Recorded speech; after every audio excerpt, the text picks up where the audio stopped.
ahayd wax ku qoran sharciga oo ah miisaaniyadda marka la samaynayo in ay marxalad soo marto stages kalena wuxuu ka mid ahaa marxaladii ay soo marisay miisaaniyaddu waan ku wada hadlay kuwo kalena way hadheen kuwo horena waanu soo wada galay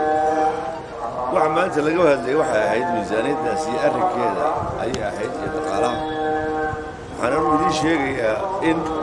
wasiirku noo sheegay madaafkiisa inaa qaadan jeceshiinay in sanadkan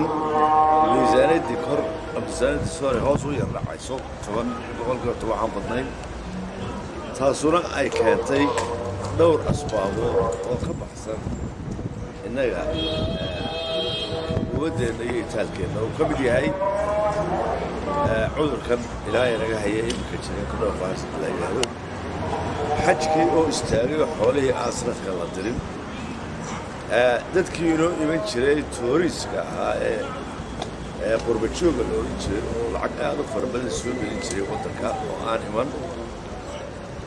dhaqaalihii kale ee hadday etoobiya taho qudraddii inoo iman jirtay iyo mid waliba iyaduna ay istaagtay ama yaraatay dabeetana ay keentay inflation inay wax walba cirkaa maraan arrimaha soo badan iyo kuwo kaloo badan oo isugu beeray ay xibaysna ku jira oo isaguna ka mida problemska sanadkan waxaa soo dhaway miisaaniyaddii odorayska ahayd dalli odoraysi la ilaah baa waxa la heli doonay waxaa soo dhaway way soo taageen marka alxamdulilah waxaan isleeyahay tabciisada badna arrimaanu ka hadlayna arrimahaas ayna waana mahadsantiin aad iyo aad warka nuxurkiisii waxay noo sheegay gudoomiyaha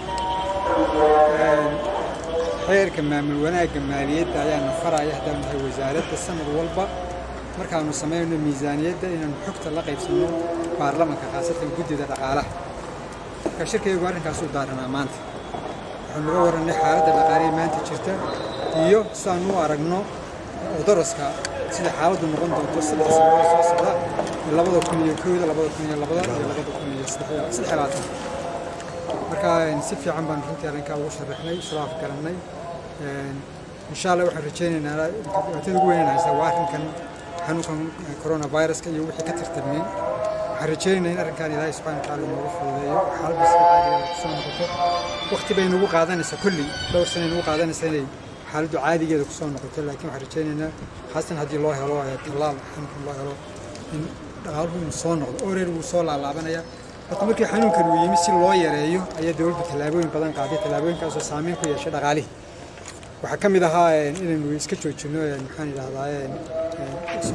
socodka diyaaradaha iyo dadkii inoo iman jiray waxaa ka mid ah in iskuullada xidhnay in goobihii la isugu iman jiray hudheeladii inay saameyn ku yeelatay marka runtii siyaabo fara badan bay siyaasaddii dawladdu saameyn ugu yeelatay dhaqaale xumo ayaa timi dhaqaale xumadu markay timina waxay timi dabcan hoos u dhac ku yimid dakhligii dawladda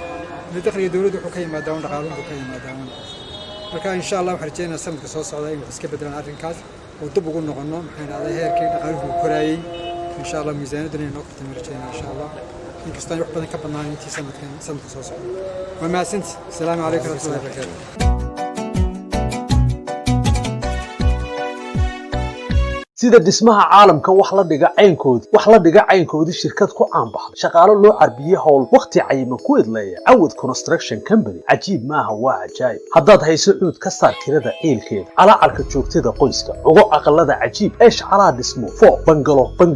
blood nusblood masjid baqaar iskuul sariibad u dhis bulshada u iibi carruurtaada ku casuum marwada maxaa faarad cudoon adeeg ku cuntama Awad Construction Company ku diyaar waxa cayrad aluminium agab furniture ku ciiltira sida albaab daaqad qalabkii guryaha xafiis aan walba leh u doona Awad Construction Company alla yaa cizay makiinada jaajuur u qoday cadad walba oo aad dalbato Awad Construction Company uu kaale laazim waa culays gaadiid ku cilbax laga caawiyo iska rogo ka dalba Awad Construction Company aan ku caawiyo tilmaanta waxa uu ku yaala Awad Construction Company agagaarka inay afdilne maxdarka Sky Motors ayuu u dhow yahay wixii faafahintaasi dheer kala xidhiid taleefanada shaashada hortaada ka muuqda dhismaha cudoon caasimad waxa ku farayarayst Awad Construction Company